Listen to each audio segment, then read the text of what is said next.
the real demonstrated #1 killer in America is cholesterol. And here comes Senator Finister, whose fine state is, I regret to say, clogging the nation's arteries with Vermont cheddar cheese.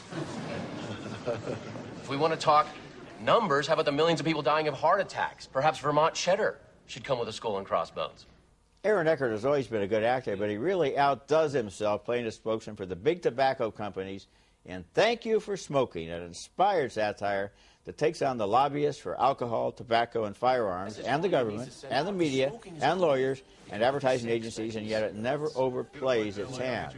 This is director Jason Reitman's first feature film, and he shows remarkable control of the tone. Here's Eckhart giving a speech to his son's grade school class.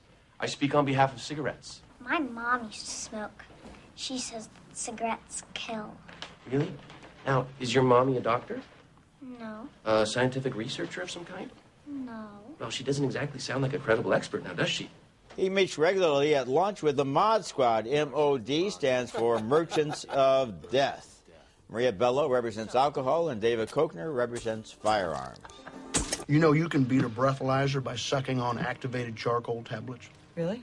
Maybe we should change our campaign to if you must drink and drive, suck charcoal. Yeah, but don't the police wonder why you're sucking on charcoal? There's no law against charcoal. Yeah.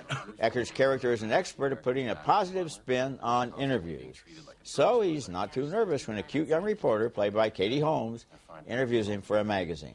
Nick, why do you do this? What motivates you?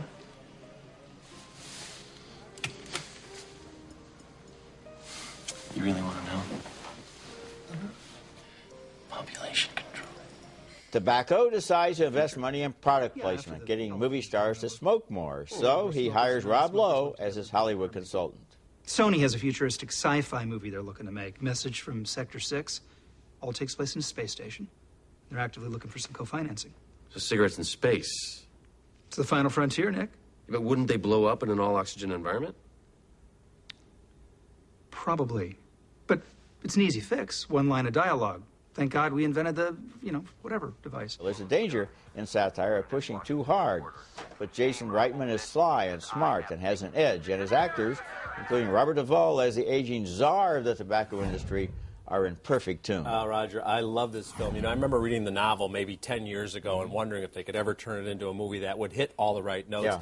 And you're right, satire is so hard to do, but this movie is not afraid to be cheerfully offensive right from the start when Aaron Eckhart is on a talk show with the kid who's got cancer, and he wins the audience over with this impassioned speech in favor of smoking. And you're right, Aaron Eckhart is so good in this performance. Everybody's terrific. The writing is funny, and the directing is top-notch. And he has such a convincing, honest, sincere way of saying the most outrageous things. For example, we don't want this little cancer patient to die because we'd be losing a customer. Yeah, and people are going, and they show the audience kind of going, And Eckhart, I love, Eckhart is just right for this material. He really He's the right is. guy He's for this so stuff. good. Yeah. And I love the Merchants of Death. At one point, they get into a fight over which one of them has a tougher job. He's like, oh, what, alcohol? What, you're killing 12, 13,000 people a year? I do that in a week. I mean, it's just funny stuff. You got to be in the right mood for it. Great film. Terrific film. Okay.